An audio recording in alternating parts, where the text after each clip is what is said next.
लगे हुए रहते हैं।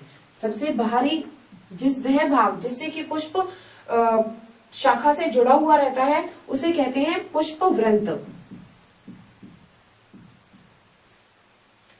इसके बाद में सबसे पुष्प का बाहरी चक्र जो होता है उसे कहते हैं सहपत्र। सहपत्र कई पुष्पों में पाए जाते हैं अथवा कई पुष्पों में नहीं भी पाए जाते, तो इसलिए सबसे बाहरी जो भाग हुआ वह होता है बाह्य दल। बाह्य दल के बाद में पुष्प का रंगीन भाग यानी कि दल जो कि रंगीन होते हैं, उसके अंदर इसका नर जननांग यानी कि पुंकेसर,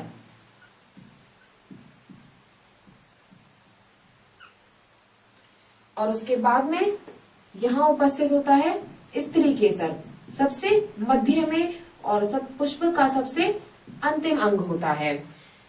ये पुंकेसर और स्त्री केसर पुष्प के जनन अंग होते हैं।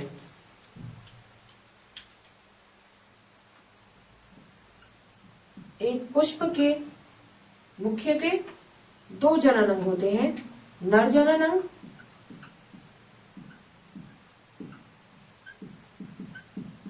और मादा जनन अंग।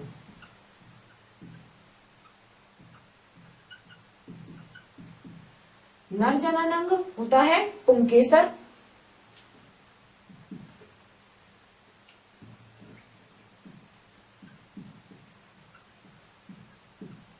और मादा जनन अंग होता है स्त्री केसर।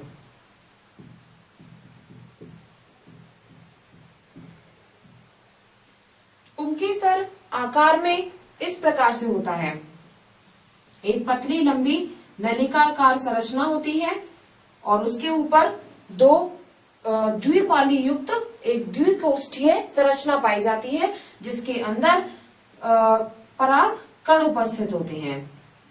तो पुंकेसर के दो भाग होते हैं, एक तो लंबी पतली नलिकाकार जो संरचना होती है उसे पुतंतु कहा जाता है, इस भाग को पुतंतु कहते हैं, और ऊपर जो द्विकोष्ठीय संरचना होती है इसे परागकोश कहा जाता है।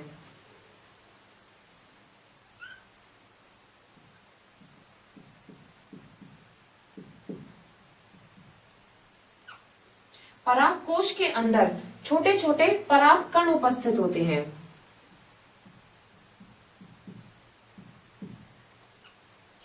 जबकि स्त्री केसर यह एक नलिकाकार संरचना होती है जिसमें से पराग कण नीचे अंडाशय की तरफ जाते हैं, और स्त्री केसर की संरचना इस प्रकार से होती है कि ऊपर एक गद्दीदार संरचना होती है तथा नीचे नलिकाकार संरचना होती है जो कि अंडाशय तक जाती है, और अंडाशय पुष्पासन पर लगा हुआ होता है। तो मुख्य रूप से और इसके अंदर अंडाणु उपस्थित होते हैं। तो मुख्य रूप से स्त्री केसर के तीन भाग होते हैं। सबसे ऊपर का जो गद्दीदार भाग होता है उसे वर्तिकाग्र कहा जाता है। नलिकाकार पतला भाग वर्तिका कहलाता है, और नीचे का मोटा फूला हुआ भाग अंडाशय कहलाता है जिसमें अंडाणु उपस्थित होते हैं।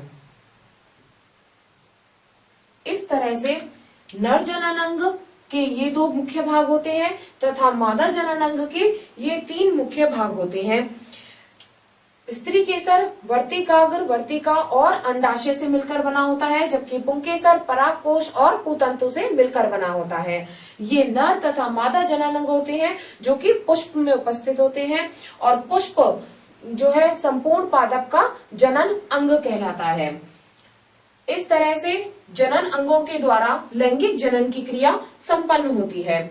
कई बार पुष्पों में कुछ भेद पाया जाता है, अर्थात पुष्प एक लिंगी अथवा द्विलिंगी हो सकते हैं। तो पुष्प दो प्रकार के हो सकते हैं,